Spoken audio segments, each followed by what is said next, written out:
Hello dear students, welcome to the class 7th। ये आपकी हिंदी की बुक जिसका नेम है हिंदी सुरभि। इसका फर्स्ट चैप्टर भारत देश हमारा हम कंप्लीट कर चुके हैं, जिसके question answers, fill in the blanks और बाकी सारी एक्टिविटीज़ हमारी हो गई थी। और आज हम न्यू चैप्टर स्टार्ट कर रहे हैं जिसका नेम है ईश्वर कहाँ है। ईश्वर यानी भगवान, गॉड, अल्लाह, है ना। बोलते हैं सब अलग अलग नाम से बुलाते हैं सब, लेकिन आखिर वो एक ही है और वो है ईश्वर जो सबका मालिक है। तो वो कहाँ है यानी ईश्वर कहाँ है। इस चैप्टर को पढ़ने के बाद हमें पता चलेगा कि ईश्वर कहाँ है।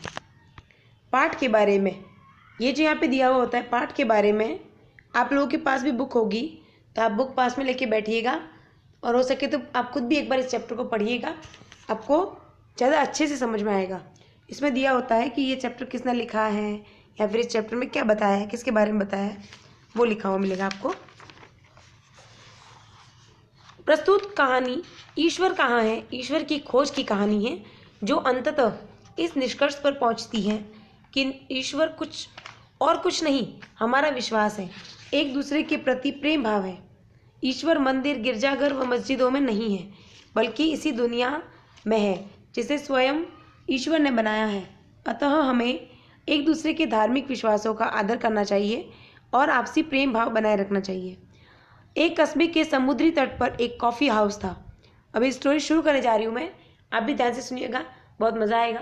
लेकिन ऐसा ना हो कि स्टोरी सुनते सुनते सो जाओ, तो फिर स्टोरी का कोई मतलब नहीं रहेगा, क्योंकि मैं ये स्टोरी आपको सोने के लिए जो नाइट में सुनाते हैं वो वाली स्टोरी नहीं है। ये आपके चैप्टर की स्टोरी है जो आपको ध्यान से सुननी होगी। एक कस्बे के समुद्री तट पर एक कॉफ़ी हाउस था जिसमें देशी और विदेशी यात्री और मल्लाह आराम के लिए रुकते थे और जलपान करने के बाद रवाना हो जाते थे। यानी हम कहते हैं ना रेस्टोरेंट, बस तो रेस्टोरेंट टाइप था जहाँ पे कॉफ़ी वगैरह लोग पीते थे, थोड़ी देर के लिए रुकते थे और फिर फ्रेश होके वहाँ से चले जाते थे। एक बार पारसी धर्म का एक धर्मोपदेशक इस कॉफ़ी हाउस में रुका। उसके साथ एक अफ्रीकी गुलाम भी था। कॉफ़ी हाउस में जलपान करने के बाद उसने गुलाम से पूछा, क्या तुम बता सकते हो खुदा क्या है। यानी कि जो पारसी धर्म का उपदेश देने वाला था वो कॉफ़ी हाउस में रुका हुआ था, उसके साथ अफ्रीका का गुलाम भी था। अफ्रीकी गुलाम यानी जो अफ्रीका में गुलाम होते थे वो। तो जलपान करने के बाद उसने उस गुलाम से पूछा, किसने, जो पारसी धर्म का उपदेशक था, कि क्या तुम बता सकते हो कि खुदा क्या है। तो देखिए आगे क्या हुआ। अफ्रीकी गुलाम ने तुरंत म्यान से तलवार निकालकर कहा, यानी तुरंत म्यान से तलवार निकाल दी और कहा, यह है मेरा खुदा, यानी कि मेरा खुदा है मेरी तलवार। यह हर वक्त मेरी हिफाजत करता है, यानी कि हमेशा मेरी हिफाजत कौन करता है, मेरी तलवार, यानी कि यही मेरा खुदा है। गुलाम के इस उत्तर ने कॉफ़ी हाउस में उपस्थित सभी लोगों को चौंका दिया। उनमें से एक ब्राह्मण ने कहा, केवल ब्रह्म ही सच्चा ईश्वर है। एक यहूदी ने कहा, दावा किया, यहूदियों का खुदा ही सच्चा खुदा है। एक कैथोलिक ईसाई ने जोर देकर कहा, इस एक इंसान गिरजे में ही खुदा को देख सकता है। उसका प्रतिवाद करते हुए एक प्रोटेस्टेंट ईसाई ने कहा, जो लोग खुदा को गॉस्पेल के अनुसार मानते हैं वे ही कयामत के दिन बख्शे जाएंगे। एक तुर्क ने कहा, शरीयत के अनुसार कोई बुत खुदा नहीं हो सकता, खुदा एक ऐसी ताकत है जिसे सिर्फ महसूस किया जा सकता है। मतलब यह कि हर व्यक्ति ने अपने अपने विश्वास के अनुसार कहना शुरू कर दिया। चीन के सुप्रसिद्ध दार्शनिक कन्फ्यूशस का एक शिष्य कॉफ़ी हाउस में एक कोने में बैठा सबकी बातें चुपचाप सुन रहा था। जब लोगों की दृष्टि उस पर पड़ी तो सबने उससे प्रार्थना की कि वह इस विषय पर अपने विचार बताए। यानी सबने अपने अपने विचार बता दिए। किसी ने कहा कि ब्रह्मा ही ईश्वर है, किसी ने कहा मेरी तलवार मेरा ईश्वर है क्योंकि वही मेरी हिफाजत करती है, किसी ने कहा कि यहूदियों का जो खुदा है वो ही सबका खुदा है। कोई क्रिश्चियन था तो उसने कहा कि हमारे चर्च में ही हमारे खुदा है ना। फिर अब जो कोने में बैठे थे, जो चाइना के सुप्रसिद्ध दार्शनिक थे कन्फ्यूशस, उनका शिष्य जो था, उनको पूछा गया कि आपके क्या विचार है। चीनी नागरिक ने अपनी आंखें बंद की और कुछ सोचने लगा। उसने अपनी आंखों को बंद कर दिया और सोचने लगा। फिर आंखें खोलकर अपने हाथों को दो आहिस्ते से बाहर निकालते हुए उसने सबको समझाया, बंधुओं, मुझे तो ऐसा लगता है कि हर आदमी अपना एक विश्वास होता है और वह ये ज़रूरी नहीं कि एक का विश्वास दूसरे के विश्वास से मेल खाता हो। यानी सबका विश्वास एक जैसा हो ऐसा ज़रूरी नहीं है। अगर आप ध्यान से सुने तो मैं आपको एक छोटी सी कहानी सुनाऊंगा जो शायद इस विषय पर कुछ प्रकाश डाल सके, यानी इस विषय के बारे में बहुत कुछ बता सके। मैं चीन से इंग्लैंड के एक जहाज़ में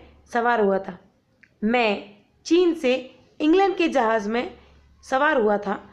जहाज़ दुनिया का चक्कर काट कर आया था। हमें कुछ साफ और ताज़े पानी की ज़रूरत थी, इसलिए हमारा जहाज़ सुमात्रा के समुद्र तट पर कुछ देर रुका था। कुछ यात्री जहाज़ से उतरकर समुद्र के किनारे नारियल के पेड़ों के साए में आकर लेट गए। जहाज़ के यात्री एक ही देश के नागरिक नहीं थे, बल्कि विभिन्न देशों से संबंध रखते थे। यानी जो जहाज़ था उसके अंदर जितने भी पैसेंजर्स थे वो किसी एक कंट्री के ना होकर के अलग अलग कंट्री के थे, जिनकी भाषा, धर्म और संस्कृति सब अलग थी। जैसे ही हम नारियल के पेड़ों के नीचे आराम से लेटे, एक अंधा आदमी हमारे पास आया। बाद में हमें मालूम हुआ कि वह आदमी अंधा क्यों हो गया है। दरअसल वह आदमी ये जानना चाहता था कि सूरज की रोशनी क्या है। इसके लिए वह घंटों सूरज की ओर देखता रहा। फलस्वरूप वह अपनी आंखों से हमेशा के लिए हाथ धो बैठा। तब उसने अपने मन में कहा, सूरज की रोशनी कोई द्रव नहीं है, क्योंकि अगर वह द्रव होती तो इसे एक बर्तन से दूसरे बर्तन में उड़ेला जा सकता था। न ही यह आग है। अगर यह आग होती तो समुद्र के पानी, ये देखिए यहाँ पे, समुद्र के पानी से बुझ जाती। न ही यह कोई ठोस है जिसको छुआ जा सके या किसी बर्तन में बंद किया जा सके। इसीलिए यह न द्रव है, न आग है, न ही कोई ठोस है, अर्थात यह कुछ भी नहीं है। उस अंधे आदमी के साथ एक गुलाम भी था, जिसने उसे नारियल के पेड़ों की छाया में बिठाकर एक नारियल तोड़ा, उसके बारीक रेशों की एक बत्ती बनाई और फिर उसे नारियल के तेल में भिगोया। जब वह यह सब कुछ कर रहा था तो अंधे आदमी ने गुलाम से पूछा, तुम ये बताओ कि क्या मेरा ये विश्वास ठीक नहीं कि सूरज कोई चीज़ नहीं है? क्या तुम नहीं देखते कि यहाँ कितना अंधेरा है? फिर भी लोग कहते हैं कि सूरज नाम की कोई चीज़ है इस दुनिया में। अगर सूरज कोई चीज़ है तो वो क्या है? गुलाम अंधे आदमी को अपने झोपड़े में ले गया और उसको अपनी टूटी हुई चारपाई पर बिठाते हुए कहा, मैं ये तो नहीं जानता कि सूरज क्या है, क्योंकि इस पर विचार करना मेरा काम नहीं है। मैं तो केवल इतना जानता हूँ कि रोशनी क्या है। इस झोपड़ी के अंधेरे को ख़त्म करने के लिए मैंने एक दीपक जलाया है, जिसकी सहायता से मैं झोपड़ी में रखी हर चीज़ देख सकता हूँ, और यही मेरा सूरज है। एक लंगड़ा आदमी जो छड़ी का सहारा लिए उस झोपड़ी के सामने से गुजर रहा था, उसने गुलाम की बात सुनी तो वह खिलखिला पड़ा। उसकी हंसी की आवाज़ सुनकर वह अंधा आदमी और गुलाम झोपड़ी से बाहर आ गए। तुम भी सारी उम्र अंधे ही रहोगे, लंगड़े आदमी ने अंधे से कहा। तुम इतना भी नहीं जानते कि सूरज क्या है? आओ मैं तुम्हें बताता हूँ कि सूरज क्या है। सूरज एक आग का गोला है जो रोज़ सुबह पहाड़ों से निकलता है और शाम को हमारे द्वीप से मीलों दूर पहाड़ों में छिप जाता है। हम तो हमेशा से यही देखते आए हैं। तुम्हारी आंखें होती तो तुम भी यही देखते। एक नौजवान मछेरा उनके पास आकर बोला, ऐसा लगता है कि तुम कभी अपने द्वीप से बाहर नहीं गए। अगर तुम्हें दूसरे द्वीपों में जाने का अवसर मिला होता, जैसे हमें मछलियाँ पकड़ने के सिलसिले में दूसरे द्वीपों में जाने के अवसर मिलते रहते हैं, तो तुम जानते कि सूरज रोज सुबह समुद्र से निकलता है और शाम को समुद्र में ही डूब जाता है। जो कुछ मैं कह रहा हूँ बिल्कुल सही है। मैं रोज़ अपनी आंखों से यही देखता हूँ। फिर एक भारतीय यात्री ने मछेरे की बात को काटते हुए कहा, आश्चर्य है कि आप लोग कैसी कैसी बेबुनियाद बातें कर रहे हैं। भला ये कैसे हो सकता है कि आग का गोला समुद्र में डूब जाए और समुद्र का पानी उसे न बुझाए? दरअसल ये आग का गोला नहीं है, यह तो एक देवता है जिनका नाम देवा है। ये रोज़ मेरू के सोने के पहाड़ों में रथ में सवार होते हैं और रोज़ शाम को टीरू के चांदी के पहाड़ों में छिप जाते हैं। भारतीय यात्री की ये विचित्र बात सुनकर मिस्र के जहाज़ ने एक मल्लाह ने कहा, नहीं नहीं, आप बिल्कुल गलत कह रहे हैं। सूरज एक देवता नहीं है। मैंने जहाज़ का मल्लाह होने की हैसियत से अनगिनत समुद्री यात्राएं की हैं। मैं यह अच्छी तरह जानता हूँ कि सूरज सिर्फ भारत को ही नहीं बल्कि पूरी दुनिया को अपनी रोशनी से रोशन रखता है। ये सिर्फ एक पहाड़ी या द्वीप का चक्कर नहीं लगाता, बल्कि पूरब में जापान के द्वीपों से निकलता है और इंग्लैंड के आसपास के द्वीपों में छिप जाता है। जो कुछ मैं कह रहा हूँ बिल्कुल सही है। मेरे दादा भी यही कहा करते थे। मिस्र के जहाज़ का मल्लाह अपनी बात कहकर चला गया, लेकिन इंग्लैंड के एक मल्लाह को जोश आ गया। उसने कहा, किसी भी देश के नागरिक सूरज के बारे में उतना नहीं जानते जितना इंग्लैंड के लोग जानते हैं। इंग्लैंड का बच्चा बता सकता है कि सूरज कहाँ से निकलता है और कहाँ छिपता है। ये तो हमेशा से पृथ्वी पर चक्कर लगा रहा है और हमेशा लगाता रहेगा। फिर उस मल्लाह ने एक छोटी सी लकड़ी से रेत पर निशान बनाकर उन्हें समझाने की कोशिश की कि सूरज फिर किस तरह पृथ्वी के चारों ओर चक्कर लगाता है, लेकिन वह इस सिद्धांत को ठीक तरह से समझा नहीं सका। इसीलिए उसने अपने साथी की ओर संकेत करते हुए कहा, मेरे ये साथी आपको ठीक तरह समझा सकते हैं।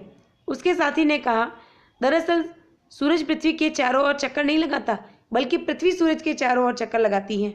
सूरज के चारों ओर एक चक्कर लगाने से पृथ्वी को 24 घंटे लगते हैं। सूरज इस दुनिया को ही रोशनी नहीं देता, बल्कि चांद सितारों को भी अपनी रोशनी से रोशन रखता है।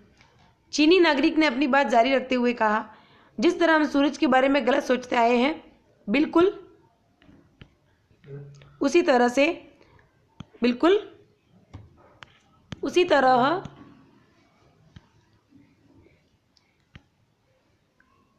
लोग खुदा को भी ठीक तरह से समझ नहीं पाए हैं। लोग धार्मिक मामलों पर संकुचित दृष्टि से विचार करते हैं और धर्म की बातों पर सांप्रदायिक झगड़े करने से भी पीछे नहीं हटते। हर आदमी चाहता है कि उसका खुदा अलग हो। हर धर्म उसे अपने उपासना गृह में बंद कर लेना चाहता है।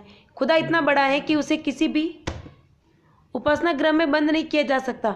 हिंदू कहते हैं मंदिर भगवान का घर है, मुसलमान कहते हैं मस्जिद खुदा का घर है, ईसाई गिरजे को खुदा का घर मानते हैं। क्या ये सब उपासना गृह उस उपासना गृह के बराबर हो सकते हैं जो खुदा ने हम सबके लिए बनाया है? वह उपासना गृह दुनिया है। ये दुनिया खुदा ने इसलिए बनाई है कि सब लोग इसे अपना मिला जुला घर समझे और इसमें मिलजुल कर रहे, एक दूसरे से प्यार और मोहब्बत करना सीखे। हमें दूसरे धर्मों को अपने धर्म से नीचा नहीं समझना चाहिए। दूसरे धर्मों की आलोचना करने से ही मनुष्य में सांप्रदायिक भावनाएं जागती हैं। इसीलिए हम सबका यह परम धर्म है कि हम अपने धर्म के साथ सब धर्मों का आदर करना सीखें, क्योंकि सभी धर्म इंसान को इंसान से प्रेम करना सिखाते हैं, घृणा करना नहीं।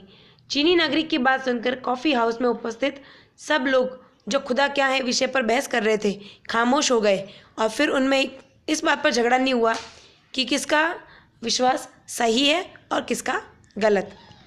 अब लेखक परिचय है, यानी कि ये जो कहानी है ये किसने लिखी है, तो इसके लेखक हैं लेव टॉल्स्टॉय, जिनका जन्म हुआ था 9 सितंबर 1825 में और डेथ हुई थी 20 नवंबर 1910 में।